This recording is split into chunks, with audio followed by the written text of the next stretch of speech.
Live from Columbia, this is Sports Talk on the South Carolina Radio Network. Be a part of tonight's show. Call us at 800-956-7266 or email talkback@sportstalksc.com.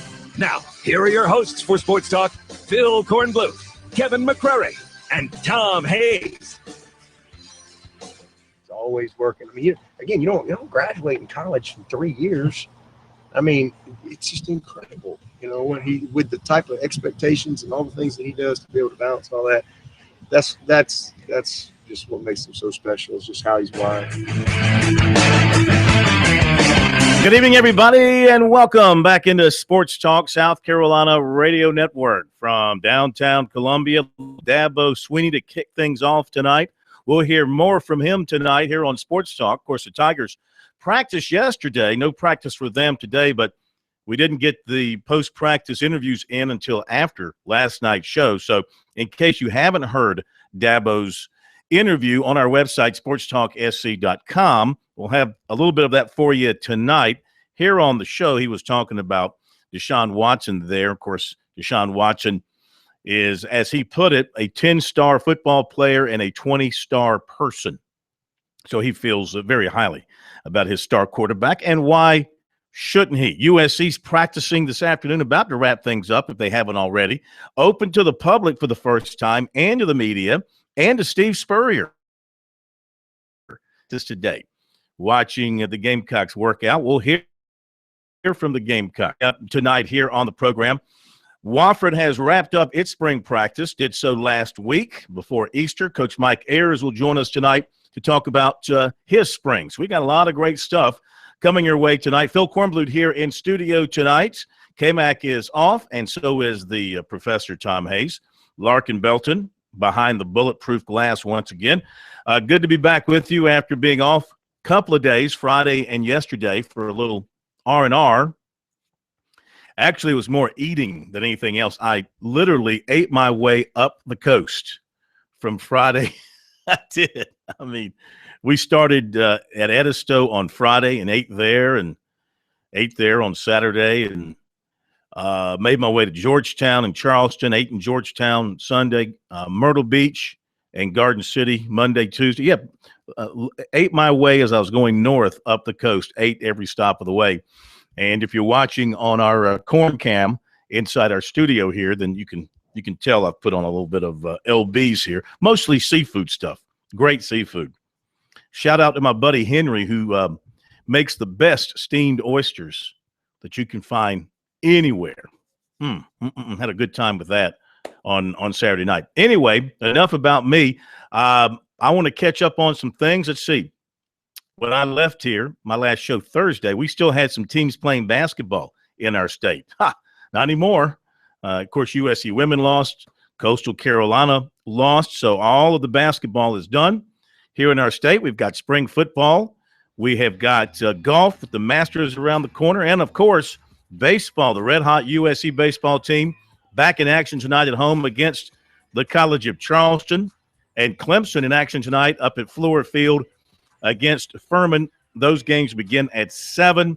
But want to dive into some USC football and some Brandon McElwain talk and hear from you tonight here on Sports Talk.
Okay, we're back at Sports Talk, South Carolina Radio Network. Thank you for joining us. Hope you had a great day. Beautiful day here in South Carolina. If you're headed home, we appreciate you dialing us up. Maybe you're out for a jog.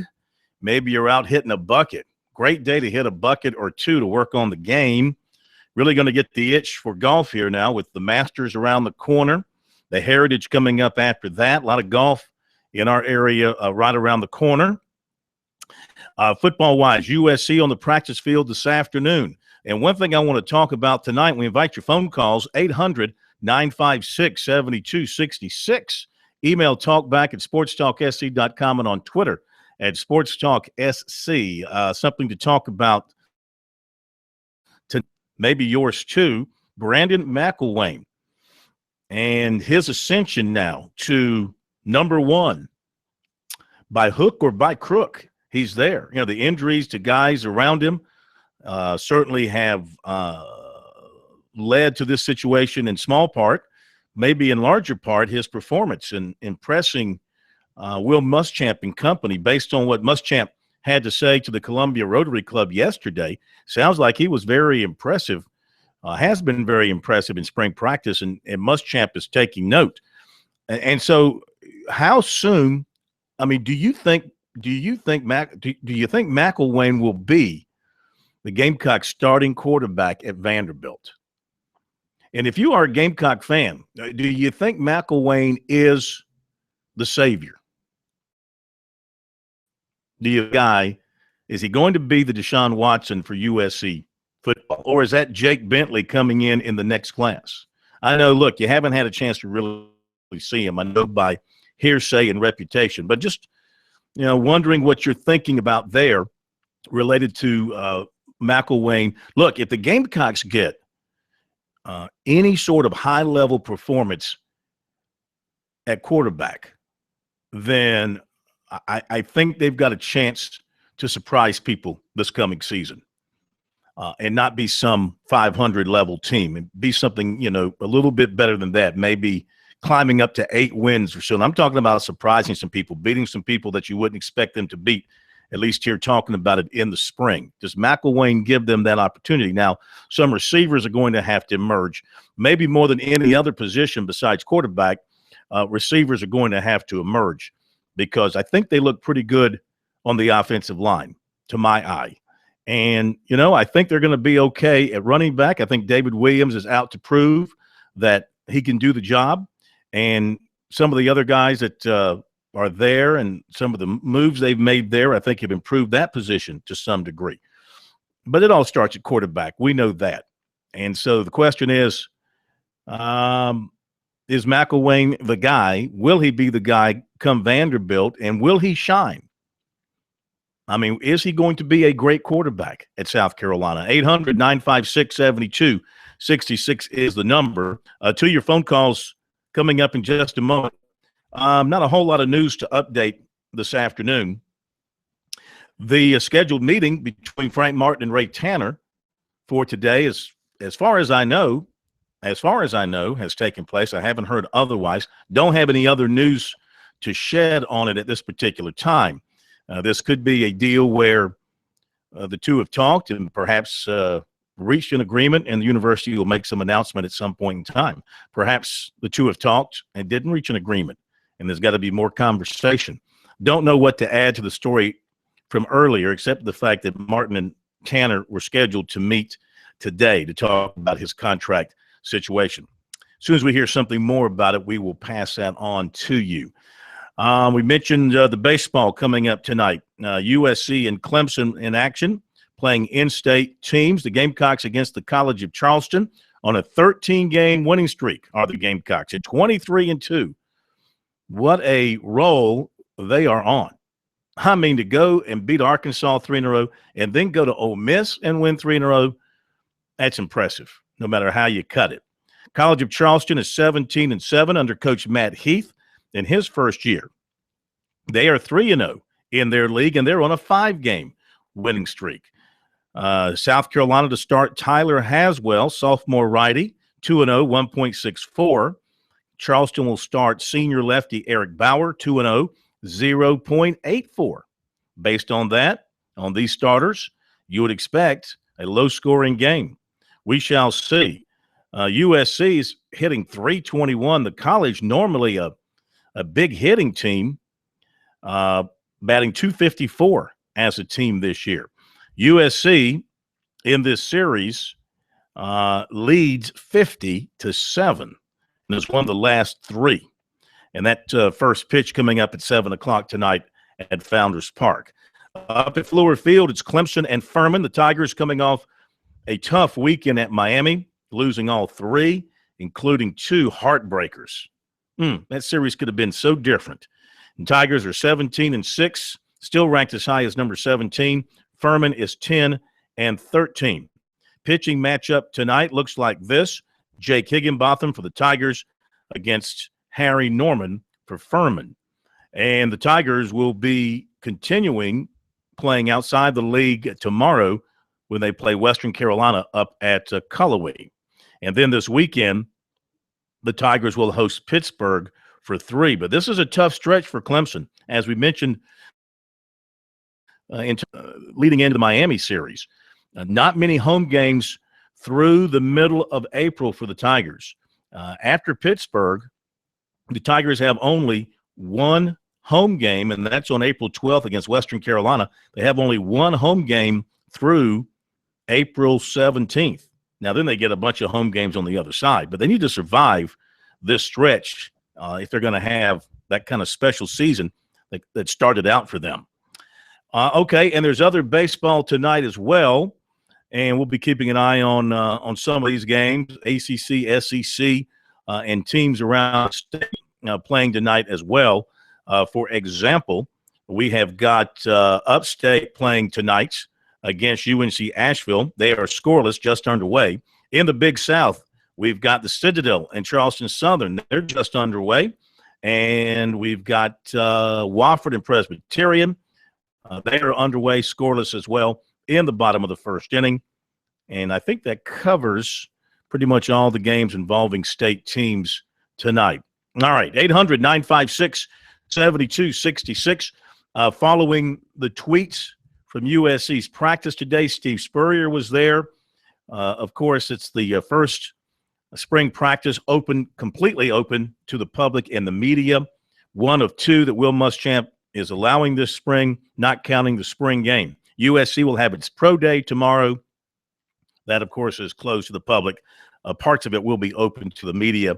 Brandon McElwain did go out and take the snaps with the first team offense today. Connor Mitch was the next quarterback out after him.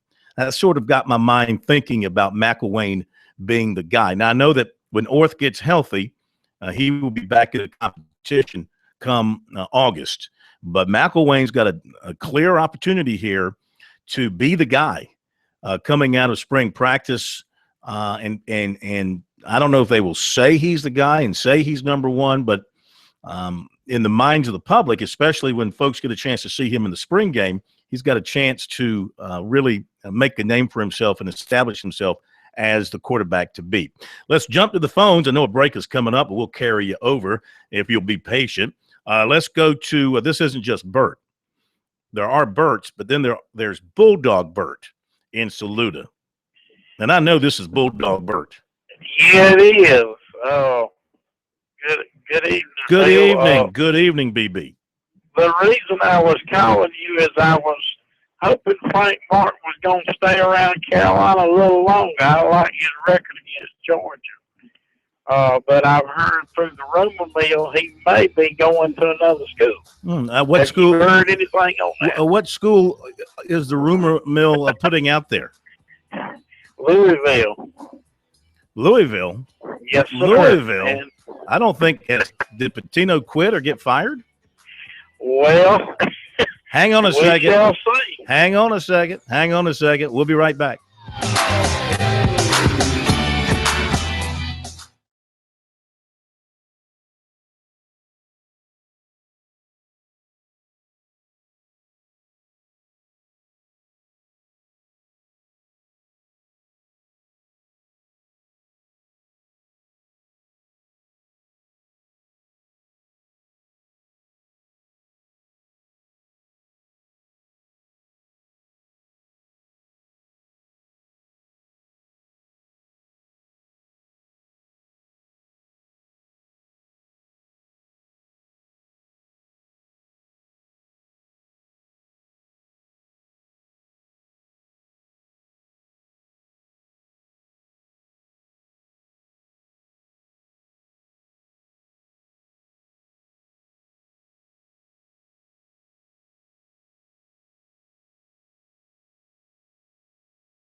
All right, back to Bulldog Bert. So anyway, I haven't heard anything out of. I know that they're investigating and all that stuff going on with the extracurriculars there. Boy, at Louisville, when they talk about extracurriculars, they do mean extracurriculars, don't they?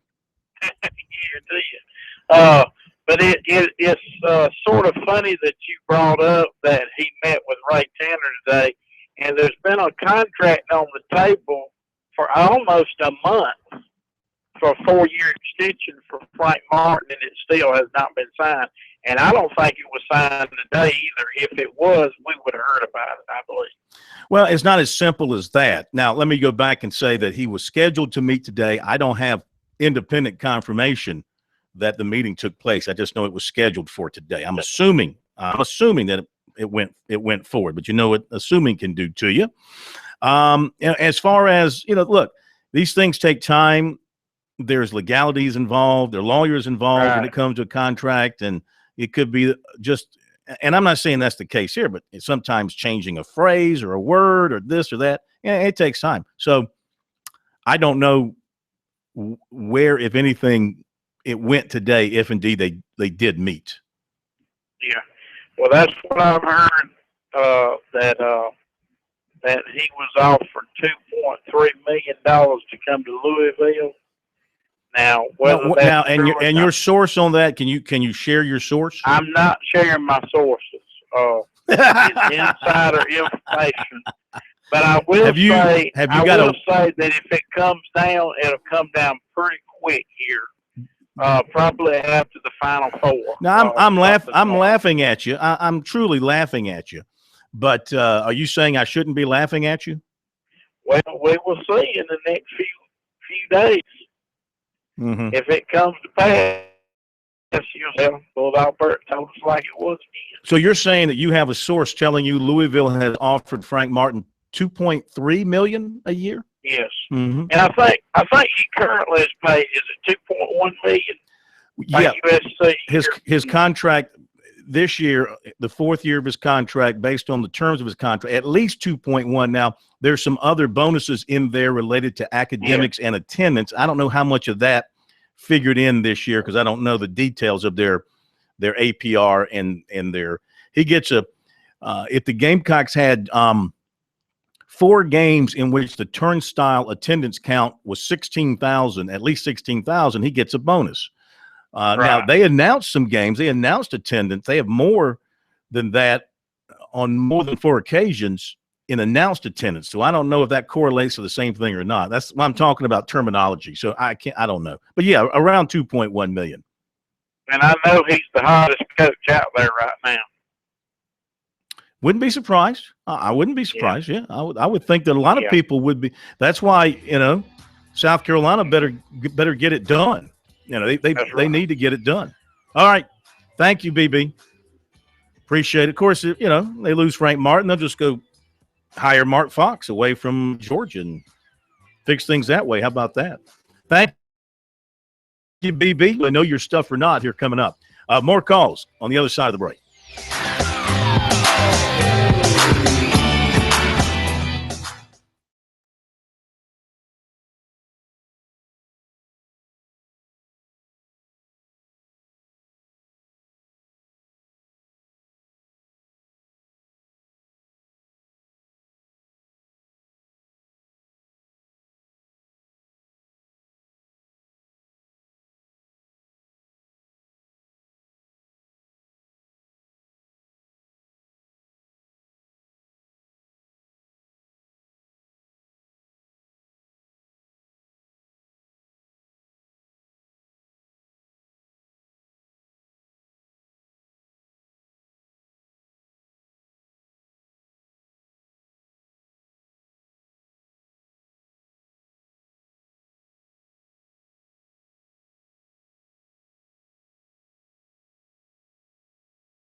Okay, we're back. It is Sports Talk, South Carolina Radio Network, 800-956-7266, the number. Email talkback at sportstalksc.com. On Twitter at sportstalksc. The website is sportstalksc.com. Make sure you check that out frequently for news, recruiting information, interviews, and the such. And on Facebook, Sports Talk Radio Network, we have a couple lines open for you if you want to join us. For those of you watching, you can watch us, of course, via the Corn Cam, and that is on our website. Just go down to the bottom of the page, and you'll see the live YouTube feed of the studio, and that's me over here waving at the camera for those of you watching this afternoon. If you are watching, you see in the foreground the Clemson football that we promoted on the show as Clemson made its way through the ACC championship game, the Orange Bowl, and the national championship game. Remember our buddy Bob from Chicago, who was promoting these for a charity. Well, we have received ours, and those of you who purchased these, you should be receiving yours as well. Anyway, if you're watching on the Corn Cam, it's a great-looking football, and we've got it sitting in its clear case here on our studio desk. And so you can take a good gander at it. We also have, I think we have a Panther football as well. I actually have about 6 of these. I think we're going to give some away. I think. I got to go through all the boxes. I haven't had a chance. I got to go through all the boxes and see what's in there. But anyway, if you're watching, you can get a look at the Clemson football there. And a reminder, too, should you ever miss Sports Talk, the show is archived video portion-wise via YouTube on our website. You just click on the link up at the top of the page, well, midway towards the top of the page, the upper banner part of the page. It says watch the show, and you can go back and catch any show that you missed. Our poll question of the week is, who will win the national championship? And we've got all the final 4 teams listed alphabetically. Oklahoma. You know what? Yeah, we do have them listed. Huh? Hellman. You know what? I meant to list them alphabetically, but I put Oklahoma ahead of North Carolina. Just dawned on me that LMNO, N comes before O. So I messed that up. I don't think anybody caught that now that I've admitted the mistake. Oklahoma, North Carolina, Syracuse, and Villanova. Those, of course, the final 4 teams. 41% say North Carolina at this point. Hard to pick against the Tar Heels, playing exceptionally well. But then again, I mean, you don't get to the Final Four unless you're playing exceptionally well. And, Syracuse had the great comeback. Villanova looks good in many, many ways. Oklahoma has a great player and a great team as well. I don't know. I'd have to hang my hat with the Tar Heels as much as that pains me. They just look deep. Marcus Page was fantastic. 8. If they get that kind of outside shooting, they're practically unstoppable if they're knocking down the 3 ball like that to go along with their inside guys. Bryce Johnson is my pick for the Wooden Award as a National Player of the Year, and he's just been fantastic, and a South Carolina kid to boot. All right, back to the phones we go. Let's go to Belly in Greenville. Hello, is it Belly or Deli? Yeah. As in delicatessen? No, Billy. Okay. Larkin's having a bit of a hard time hearing. Billy in Greenville. Yes, sir. Yeah, just a couple of points. One, the period or injury due. I know Sperry had a point of not allowing them to touch quarterbacks, and I was just saying that they allowed him to be tackled. Correct? Am I correct in practice? This ain't Spurrier's team anymore. I know what I'm saying. I know that, but when I first heard that, I remember how Spurrier would say, you don't want to get your players hurt. True. He was real big on that, and I'm not bad-mouthing Will Muschamp, but to have one of your defensive ends tackle your number 1 guy and him to have a broken collarbone, honestly, I don't think it's real smart. Well, ordinarily, I think I would agree with you. If this was an established program with established quarterbacks and a coaching staff that kind of knew what they had at quarterback, you might be, they're trying to figure it out still. And they're trying to figure out who the best quarterback is. And they're trying to figure out their toughest players. And it was unfortunate. You don't like to see that happen in practice, but you can get hurt in practice without having contact, as we've seen. So, I just think that everybody's out there and is fair game right now until they sort out who the best guys are. I think my guess is when somebody emerges as the number one quarterback and is going to be that guy leading them against Vanderbilt, then it'll be hands off and they'll do more to protect the quarterbacks at that point. Yeah. And the next thing, dealing with Brandon McSwain, I think the best, from what I've seen in college football, very, very few freshman quarterbacks, as great as they are, come in immediately and have an impact. My thing would be you would want maybe Orth to start the season off, and then gradually you put it's McSwain or McWayne? Is it McWayne? McElwain. And you want him. I mean, even as great as Clemson quarterback is, and they knew he was that great. You remember that season, they did not start him off immediately in that. So that's the way I've seen it in college football. No matter how great the guy is, I don't know if you want a freshman to start off as your main guy, even if he's better than the guy who's over that.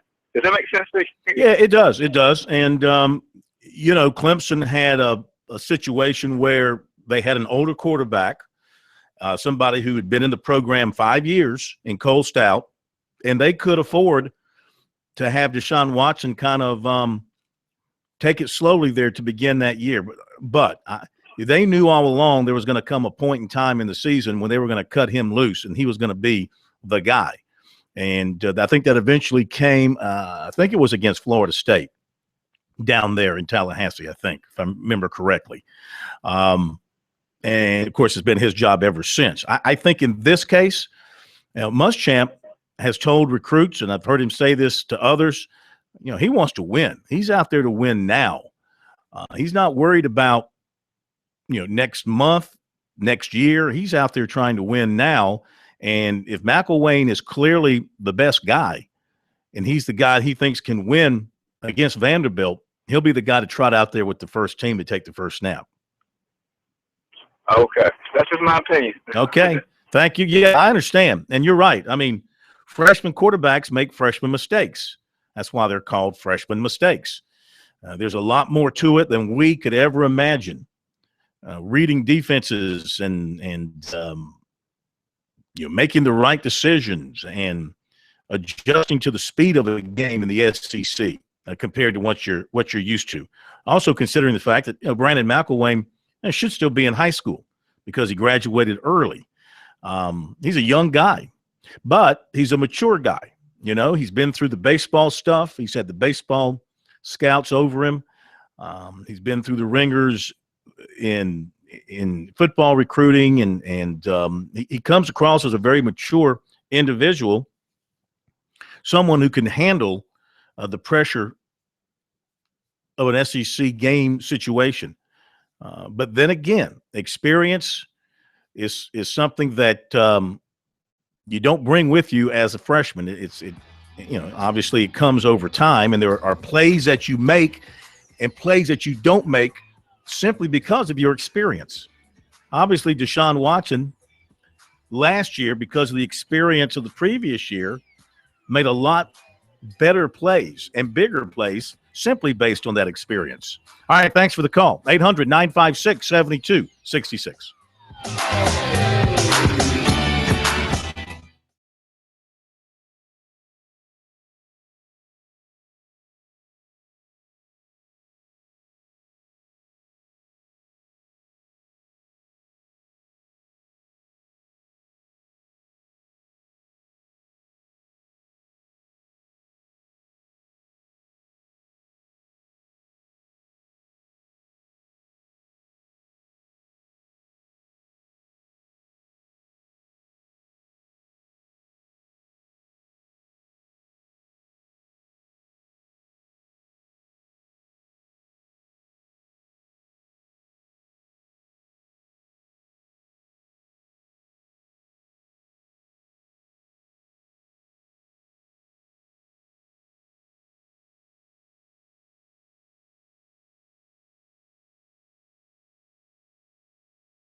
We are back. Sports Talk, South Carolina Radio Network. Good to have you with us. Phil Kornblut here in our downtown Columbia studios, Main Street, Columbia, in the heart of it all, because Sports Talk is the heartbeat of sports in South Carolina. Your Sports Talk show of Main Street, South Carolina, from the coast to the mountains. 800-956-7266, the number. Going back to my question, and the previous caller, of course, touched on it, about Brandon McElwain. And with his now emergence as the number one quarterback at South Carolina, do you foresee greatness? Do you foresee a guy that's going to lead South Carolina out of the wilderness of really the last 2 years? You know, remember they went 7-6 in Spurrier's next to last season, and then, of course, struggled through last year. And the quarterback play, since Connor Shaw departed, well, I'm not going to knock on Dylan Thompson, because he did have individually he had a tremendous season in 2014 and is still hanging around in the NFL with the 49ers, last I heard. So I can't really knock him in 2014. That was more, even though I think there are a few things he could have done better, he still, I think, had got everything out of his abilities in 2014. I don't think anybody could disagree with that. They got everything out of him that they could get. Any kind of defense, any kind of a decent defense would have made a difference in a more successful year, that particular year. But obviously after him, big drop-off in quarterback play. And will the pendulum swing back this year towards excellence in quarterback play at South Carolina, with my feeling being that it's going to be McElwain. I have felt that way really since the kid committed. You know, having seen what they have in the cupboard, and having, you know, watched some video, not much, but some, of McElwain, and reading about him more than anything else, I mean, I don't see how he can. He almost, I hate to say it, but he almost wins it by default. I mean, I just, you know, he's mobile. He's got a good arm. He's got a good head on his shoulders. Played in a tough league up there in Pennsylvania and did extremely well, taking advantage of enrolling early to go through spring ball. And all this behind him, I just thought it'd be a matter of time before he emerged as number one. And again, the injury certainly played a part in it, but his performance has to help out as well as far as his climb to number one. We'll see if he remains there. Back to the phones we go. And it's Robert in Myrtle Beach next with us here on Sports Talk. Hello, Robert. Hey, Phil. How are you doing? I'm doing great, sir. How are you? Excellent. I just wanted to tell all the South Carolina fans, the McElwain kid's probably going to be just fine. You got to remember, J.T. Barrett wasn't mature enough up at Ohio State, and look what happened his first year. So, you know, I think South Carolina is going to be just fine. Everybody got to keep their chin up for this kid. Well, yeah, you're right. I'd like to see what J.T. Barrett – I'm going to pull up some numbers on him from his freshman year. That's an excellent point. I mean, you have some freshmen who do extremely well in their freshman year, and then others have their struggles. I like to cite Stafford at Georgia as a great quarterback who had his struggles as a freshman. Let's see, J.T. Barrett in 2014, he completed about 65% of his passes, 2,834 yards, 34 touchdowns, and only 10 interceptions. Yeah, a 3-to-1 touchdown to interception ratio. That's very acceptable. And then he rushed for about almost 1,000 yards and 11 touchdowns. So, yeah, yes, he was pretty darn good. I think South Carolina is going to be just fine. Let's remember this, though. Hard rebuild. Let's remember this, though. You know, because of the injuries, you know, he emerged as the guy. He had a pretty darn good team around him. You can't compare, you know, South Carolina's team this year to what he had around him as a freshman. So that makes a difference too. Excellent point.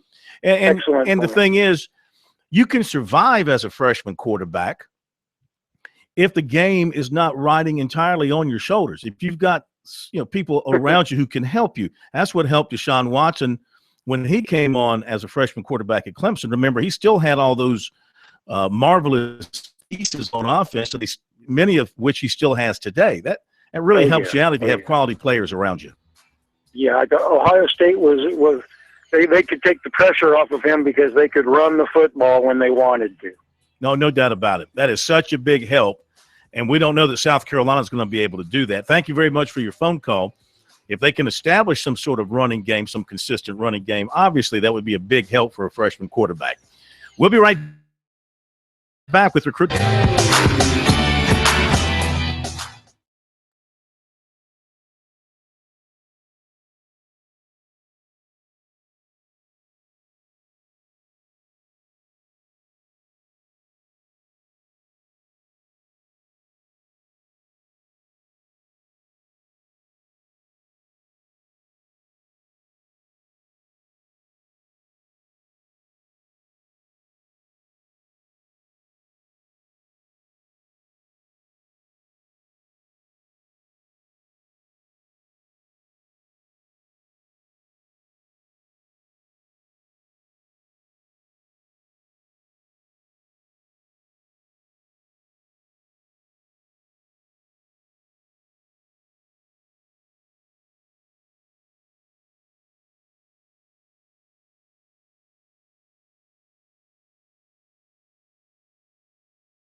One baseball, Seth Beer, not with the Tigers. Fortunately, his grandfather passed away, so he is not with Clemson tonight as the Tigers take on the Paladins up at the Fluor Field.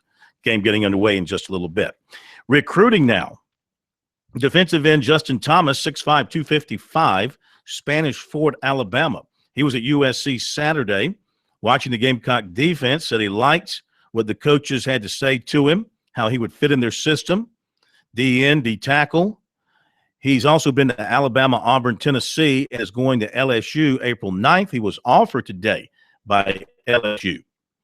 And he said the Gamecocks, the visit should give the Gamecocks some traction with him moving forward. He wasn't thinking about them prior to. Now he has them. My father played at Alabama. Crimson Tide are believed to be the team to beat. Also has offers from Tennessee, Iowa State, Samford, South Alabama, Troy, UAB, Florida State, and now LSU. Defensive back Hamza Nasir-Ildeen of Concord, North Carolina, was at USC yesterday, there all day. His second visit, he had been in for junior day in February as well. He was in with a couple of teammates. Clemson, of course, recently offered him.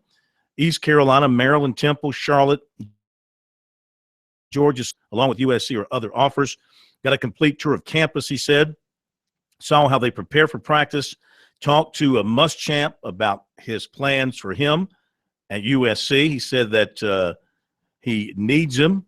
He's one of his priorities. He's also been to Alabama and NC State. No other visits planned right now, but he wants to get to Clemson as soon as possible.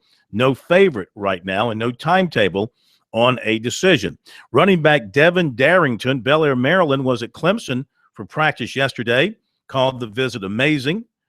Spent a lot of time with Tony Elliott. Likes him. Likes the facilities. His cousin is former Clemson offensive lineman Marion Dukes. Tigers have not offered.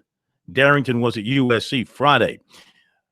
Florida today offered 2018 defensive end Stephon Wynn Jr. of TL Hanna.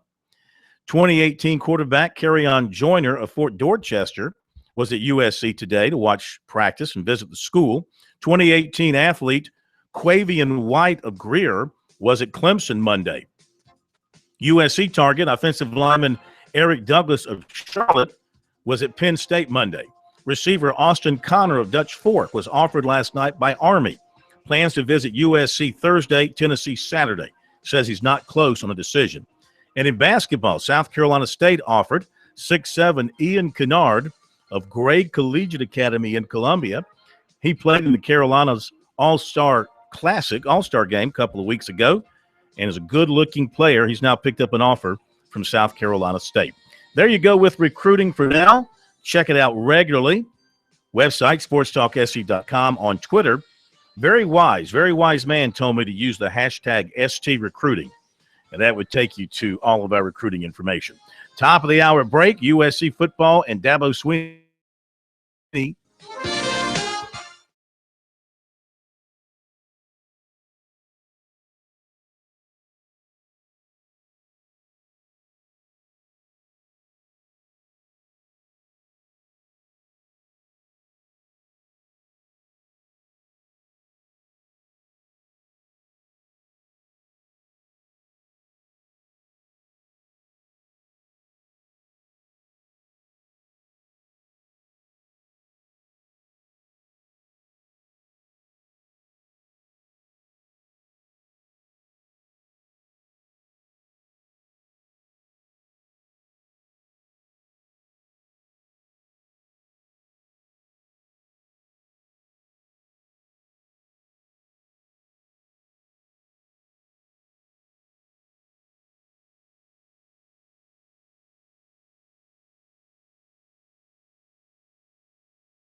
the post-practice interview. We have it. Bring it to you. Interesting. Takes a number of different things. Injuries. First, say DJ is out for the rest of spring. Has surgery on the thumb. Injured very early in spring practice. Smith will continue to compete as long as possible. Then need to get fixed and have surgery Thursday. The spring. I'm not talking to him. Everything going on is nothing serious. Practice. Nunez being in a moving around. Hopes having back practice next week. And fine. Expects that Junior's ready to go after the day. Said there is no clear cut, and I think this was maybe a question about or getting hurt. So there was, or there still is, not a clear cut number one quarterback, and they're trying, as I said in answering the question earlier in the show, they're trying to figure it out. They're trying to find out who that guy is, who that guy possibly can be. And you got to hit the quarterbacks when you're a new staff and you're out there for the first time.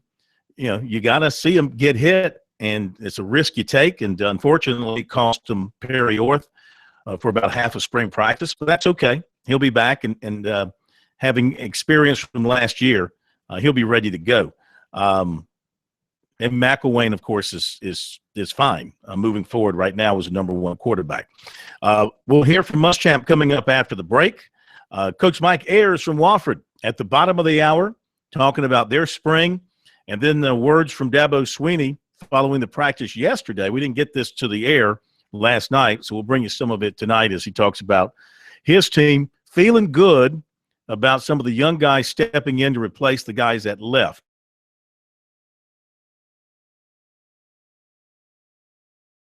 The situation at linebacker, considering the players they lost at that position and in the secondary. You know, Dabo is kind of saying the same thing he said last year. Don't worry. We got players. And he feels like at linebacker they've got players who can step in and play at a very high level. There won't be a drop-off there. You know what? He was right. He was right last year. Probably going to be right this year. Though he is concerned about the number of chunk plays they gave up last year and knows that's an area they have to improve. And also their kickoff coverage team has to be improved as well. When we come back, Will Muschamp here on Sports Talk.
All right, USC has wrapped up its football practice for the day, and Will Muschamp has met with the media, catching everybody up on injuries and personnel matters and other things about his football team as we head down the stretch here for spring practice at USC, the first under Will Muschamp. So here we go.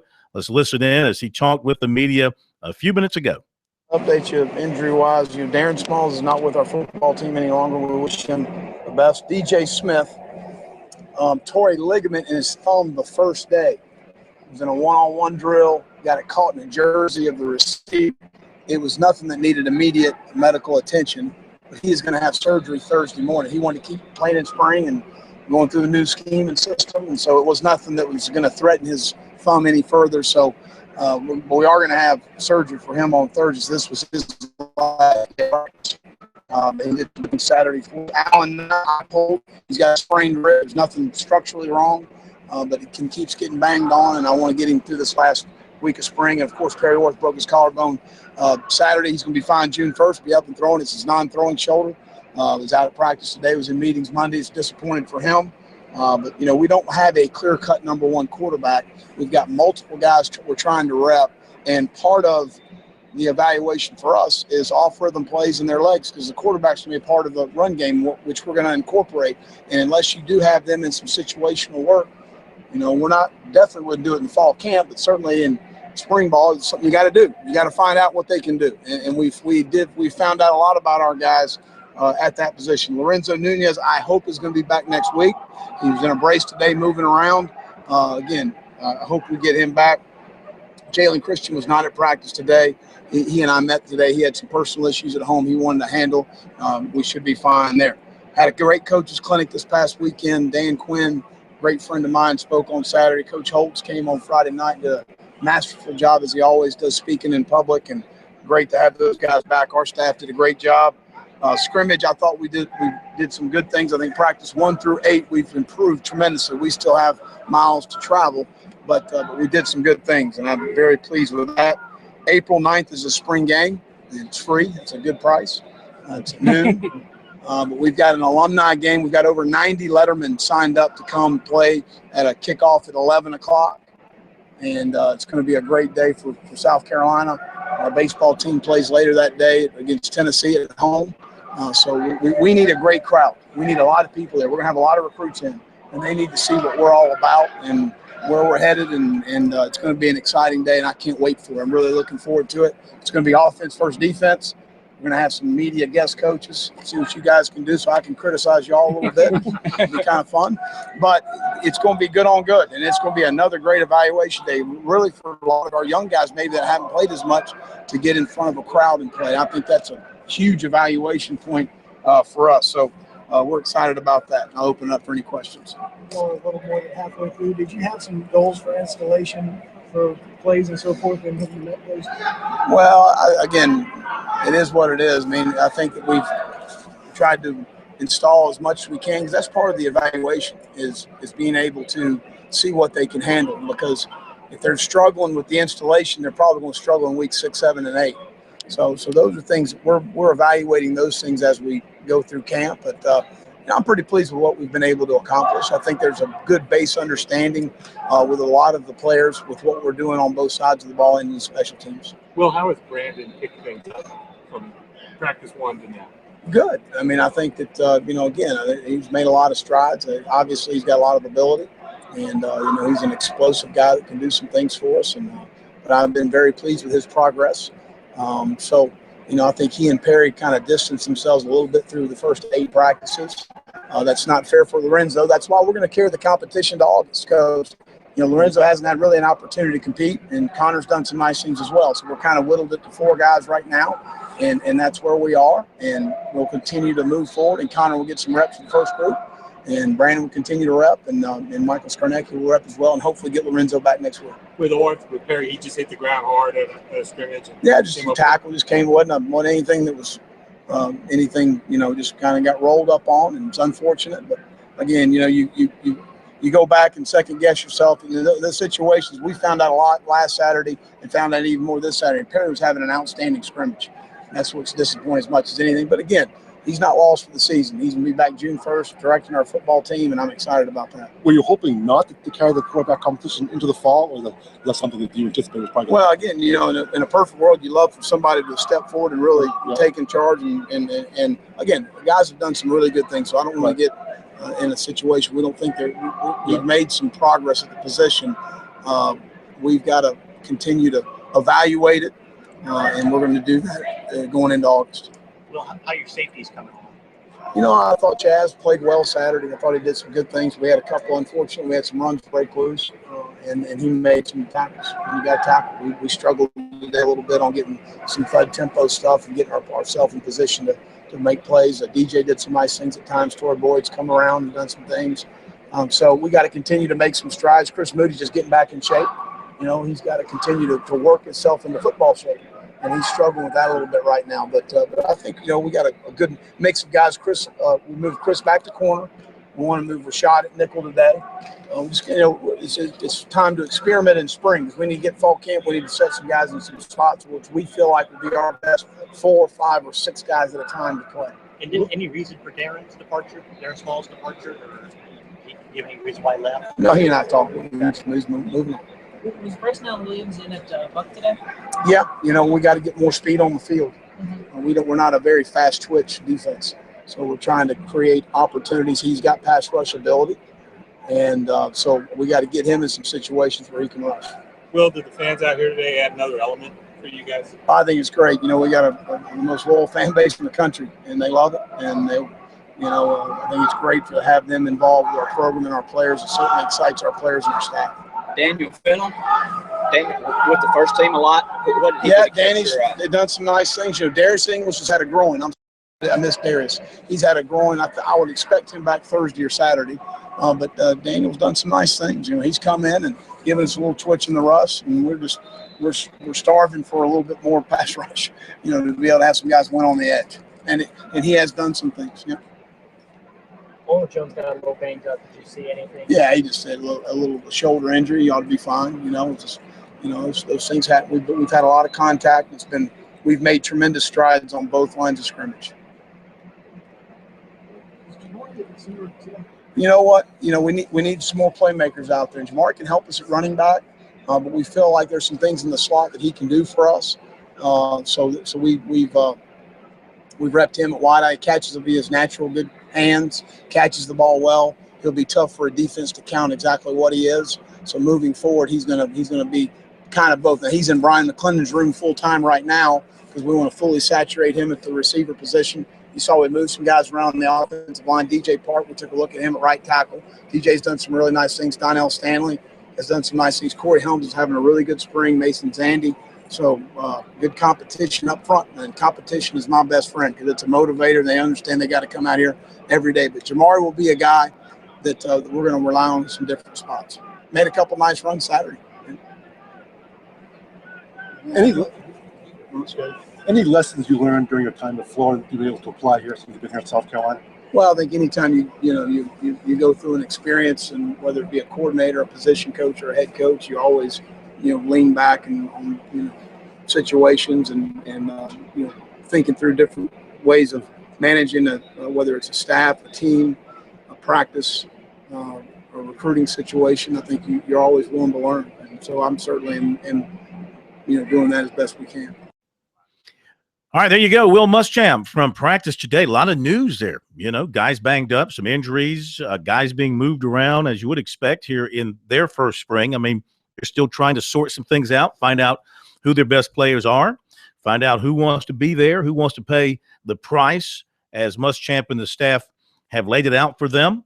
And, of course, moving guys around to try to find their best position. DJ Park playing some tackle, as he said. Chris Moody playing some corner.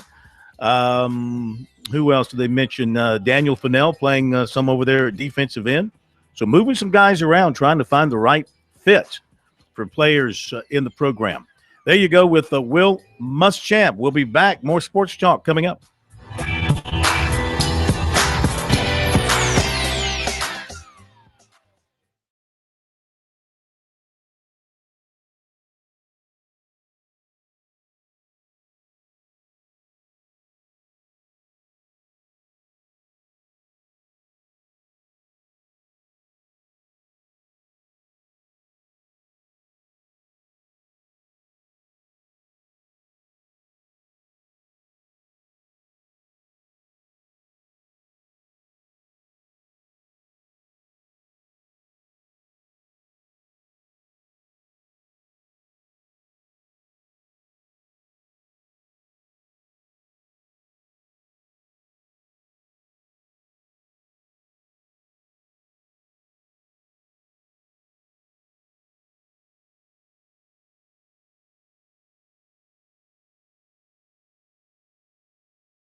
Update the baseball. College of Charleston has taken a 1-0 lead on USC. USC has second and third, 2 out in the bottom of the first inning. Clemson and Furman, they are in the bottom of the first, and there's no score there. And we'll keep you up to date on these games and others. Meantime, back to USC football. One of the players to talk with the media after today's practice, Dexter Weidman from Saluda. Second most famous person out of Saluda behind Bulldog Burt. And, of course, he's played a little offense, a little defense at South Carolina, trying to find his home on the field. Here he is talking with the media. A little bit about offense and spend a little time over there. Now you're back on defense. We'll talk about the switching back and forth. It's been a long journey, but I can adapt well. Coach asked me to play offense, I play offense. Asked me to play defense, I play defense. And that's a great experience for me. Learning a lot of things, playing both sides of the ball. Defensive tackle and offensive tackle tight end. Just trying to be a great versatile player. So just doing whatever they need me to do. Are you glad to be back on defense? Because you initially were a defensive player, right? But all of a sudden, a week in the training camp last year, they moved you to offense. Right. It's been the rest of the year there. Now you're back on defense. Yeah, I mean, I love defense. I love to be disruptive. But like I said, I just do what my coaches ask me to do to make plays. That said, was it hard to feel like you were at home in any position last year? Hard to get settled everywhere with a movie?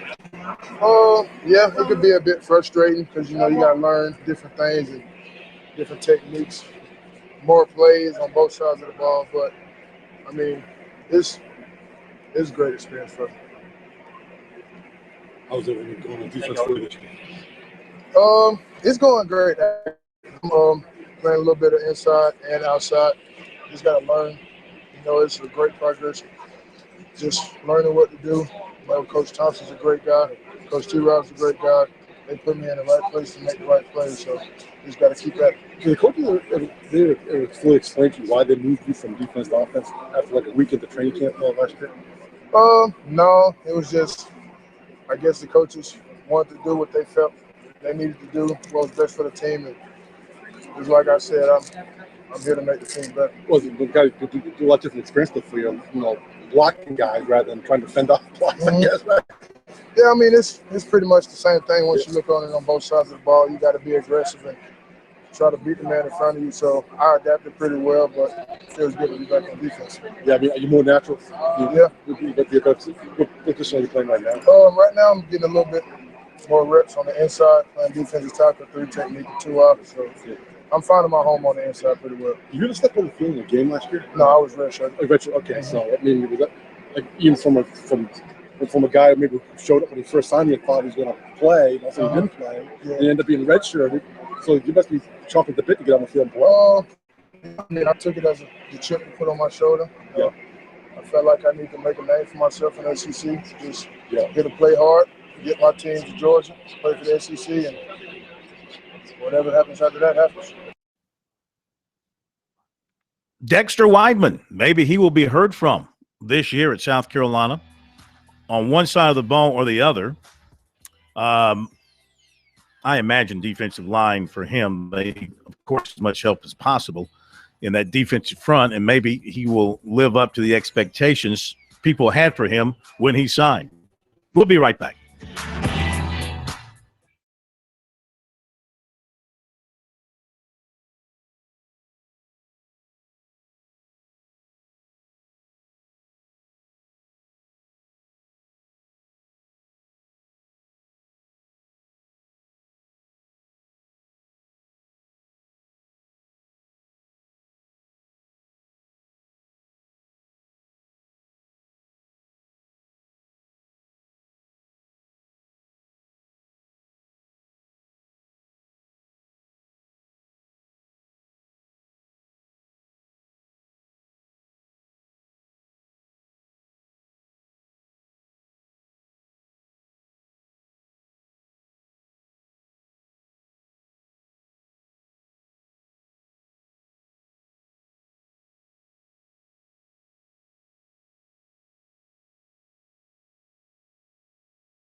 Information. Information. Information.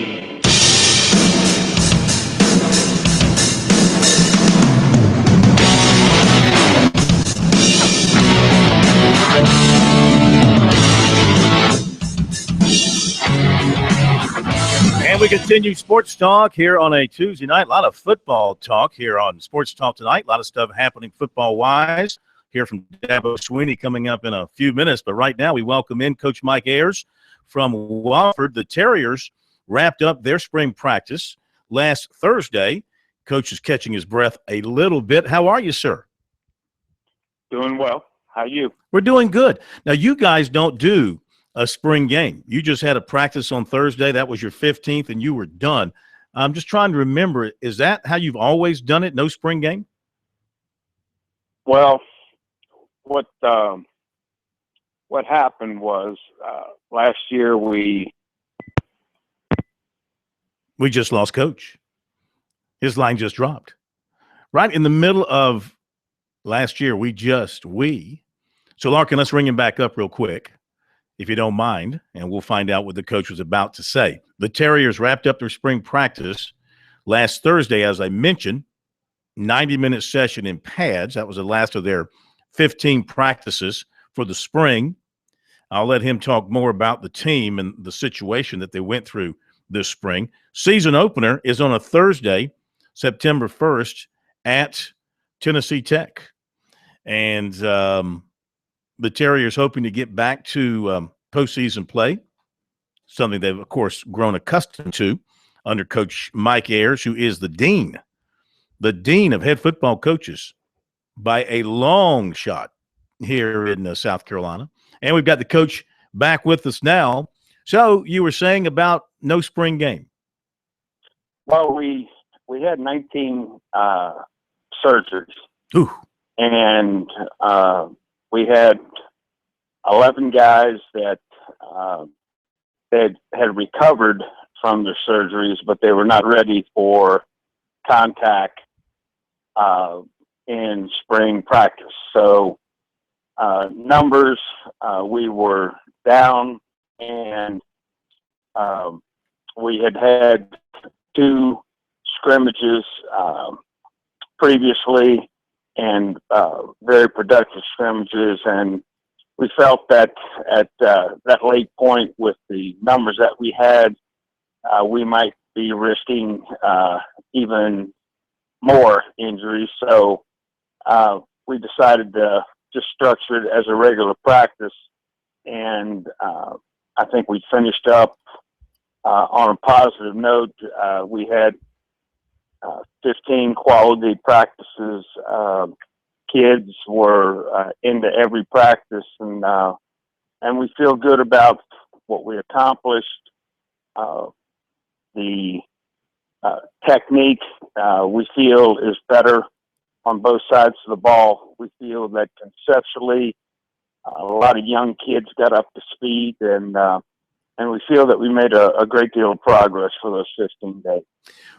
What positions in particular going into spring were of the greatest concern for you? Well, we were thin at inside linebacker and outside linebacker, and we were thin in the halfback area as well. Other than that, we had a solid 2.5 deep at most other positions, but you have things along the way that cut down some depth. Example, a guy getting a sprained ankle or a guy getting a pulled hamstring or something like that. So I think that there was a lot of good teaching that was done, and again, very positive about the way the kids worked and the way that they approached practice. And we felt that everything that we wanted to accomplish, we did with the guys that we had. Any tinkering with or tweaking of your version of the triple option in spring? There's a couple things that we looked at. there's a couple things that we've thrown out, and the big thing that we've tried to do is really decide what was productive, what wasn't. If we didn't really like it, then we took it out of the play call sheet. The defensively, what we tried to do was do a good job of teaching instead of trying to put everything in. We tried to focus on multiple 2 to 3 fronts, and then coverage-wise, we were probably at 5 coverages. Talking with Coach Mike Ayers from Wofford. The Terriers have wrapped up their spring practice. So quarterback-wise, coming out of spring, how did it look? How do you feel about that position moving forward? Feel very good. Very good. All 3 guys that played last year made great strides. They were all consistent, and that was a big theme for us, was be consistent in your play, be consistent in your performance, and be consistent the way that you practice. And we felt very positive. You look at Evan Jacks, Evan probably the best spring without a doubt. And Brandon Goodson had an outstanding spring, and Brad Butler had an outstanding spring. And then David Howerton, who is our 4th quarterback, he was doing well. He sustained an injury in his leg, hamstring, and couldn't continue to practice. But I really felt good about the quarterback position, and quite frankly, the overall offense. We did some really good things in scrimmage situations, and I think our offensive line, we had a quality group that was young last year. Those guys are getting better, and then the 3 that we brought in on scholarship last year, that they made great strides as well. So very positive. As I see it, I think you had 3 seniors graduate from last year's team. So, I mean, that's 19 of your starting 22 set to return. Does that give you a feeling that 2016 is going to be a return to prominence for the Wofford football team because of the talent and the aging process? Well, I feel that we've got a chance to get back to where we used to be, and a lot of that has to do with the field that we had coming out of spring, and then there's a long way to go until you open up on September 1st in Cookeville, Tennessee, against Tennessee Tech. But if they keep the same attitude, the same work ethic, I think that we'll have a chance to be a really good football team. Well, we thank you for joining us, and get a little bit of a break here. I know football coaches never get much of a break, but I know you'll try to work in a little something here, maybe work on the jiu-jitsu or whatever it is that you're still out there knocking heads with. And we look forward to seeing you sometime over the summer and into a fall camp. All right. Sounds good. Thank you, sir. Take care. You too, sir. Good talking to you. Bye-bye. Mike Ayers, coach at Wofford. It's not jiu-jitsu. I think it's he's a multiple black belt in karate, maybe, or one of those things. He can take your head off. I'll put it to you that way. Even though he's kind of, he looks great. There's no doubt about it. Man, looks great. But shoot, he's been at Wofford, the head coach, now 26 years. So, yeah. But you wouldn't know it to look at him and to talk to him. He's strong as an ox. And I got a feeling, with 19 starters coming back, a team that went 5-6 last year, I think Wofford's going to bounce back and be right back up there near the top of the Southern Conference next year and competing for the championship. Thanks to Coach Ayers, and some Dabo Swinney coming up in a moment.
right, no practice for Clemson today. They practiced yesterday. In fact, the Tigers will practice tomorrow and then not again until April the 4th as they wind things down towards the spring game. The post-practice interview with Dabo Swinney came in too late last night after the show, so I thought I'd play you a little clip of it here as Dabo updated reporters on the practice and the way things are happening with the Tigers this spring, et cetera, et cetera. So here's Dabo. Good to be back on the grass today. Really thankful for a beautiful day here in Clemson to get back to football. And, just want to revisit last year. Again, just really proud of our team. What a special year. So many good things. Finish number 2. We got the wrong Dabo playing there, ladies and gentlemen. So let's take a moment here and find the proper Dabo, the one labeled 3-28. That would be the one labeled 3-28. You see the one labeled 3-28? Okay, let's try it again. Here's Dabo from yesterday, not 3 weeks ago. I'm trying to get them ready for a big scrimmage on Wednesday. And, hopefully we can clean some of the things up that we didn't do so well last week. And so, anxious to see them play. And then that'll be the last day for this week. And we'll come back and have a big finish next week, the spring game on Saturday the 9th. And, I really want to challenge our crowd and our fans to show up. We need to, this needs to be it's going to be the last time to see Deshaun Watson, most likely, in the spring game or whoever. And, show up. And all of our seniors from last year's team will be there. And, if we can have 30,000 people show up for a pizza party, we ought to have 50,000 show up for at least for a spring game. A lot of new guys, new faces. So I really want to challenge our fan base to come and enjoy a great day at Clemson. And the game's going to be at 2:30. And, again, it's a big recruiting day for us as well. So hopefully we'll have a great crowd and really, start this season off the right way. We're going to win too. We're definitely going to win. But it's always a fun day that when you split the team like that to kind of see guys in different roles and see how they respond. But should be a great day. Are you expecting that second scrimmage to kind of go better than that first, just because it is their second kind of reps of going through a scrimmage situation? Well, it's day 11, so and then last Wednesday is the first scrimmage, and plus you're coming off of spring break, and, so hopefully just from a continuity standpoint, we'll be a little cleaner in some of the areas. We had some snaps, we dropped some snaps. We jumped off sides about 3 times on defense, a couple times on offense, just some procedural stuff, things that we control that we got to clean up. And, some guys played really well. There was a lot of positive, and those you want to see them be consistent. And then some of those guys that made some mistakes, let's don't make the same mistakes. Show me that you care. And the way you show me that you care is how you respond and correct mistakes and your coachability and things like that. So knowing what to do, showing me that you've gone above and beyond and put some time in to get better and to be prepared. So it'll be a big day, kicking game, everything on Wednesday. Saw one guy leaving on a cart, so that brings up, is there any injury news? Not really. We lost Baker. I think y'all all know about Baker. His surgery went well. Zach Riggs is actually going to be done. He's going to have to take a medical. He got hurt again and going to have surgery. He's had about 3 or 4 surgeries already. He had surgery again on Friday. It's going to be a long rehab for him. He's graduating in December, so I think he's going to be a medical. But Baker will get back. He's moving around. They worked him pretty good today already, so he's just kind of starting that process. Corinne's getting better, doing the things that he needs to do. Mike Williams has been great all spring. He really has had a great spring for us. And just good to see. I think we've handled him the right way. His confidence is through the roof right now, which bodes well for us. He and Deshaun are really getting that chemistry down, and so I think right now we're in good shape. We've had a couple of guys we had a couple of concussions, where we've had to hold some guys, but seem to be getting everybody back in. Didn't see Nick Schuster out of practice today. Yeah, he's out there. He gets here late. He's actually graduating in May, so he's got a couple of classes that he just has to get here late every day. He misses the meetings and he misses the first part of practice. But he comes running. He's like a dog running off the porch, man. Just jump out there and go.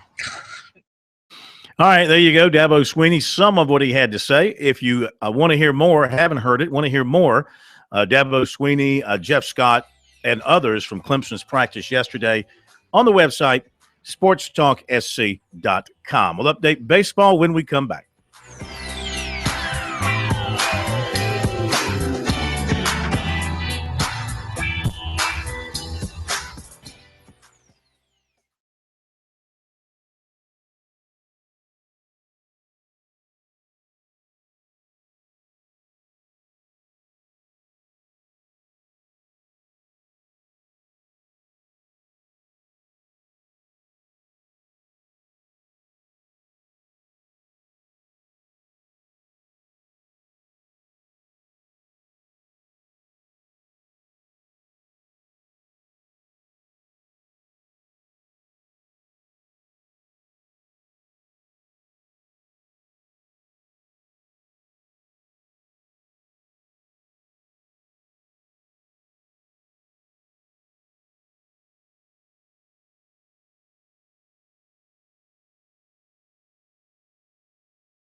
Our friends at South Carolina Forestry want you to remember this. Insects and diseases can be moved hundreds of miles in firewood and threaten our forests, favorite campsites, neighborhoods, state and national parks.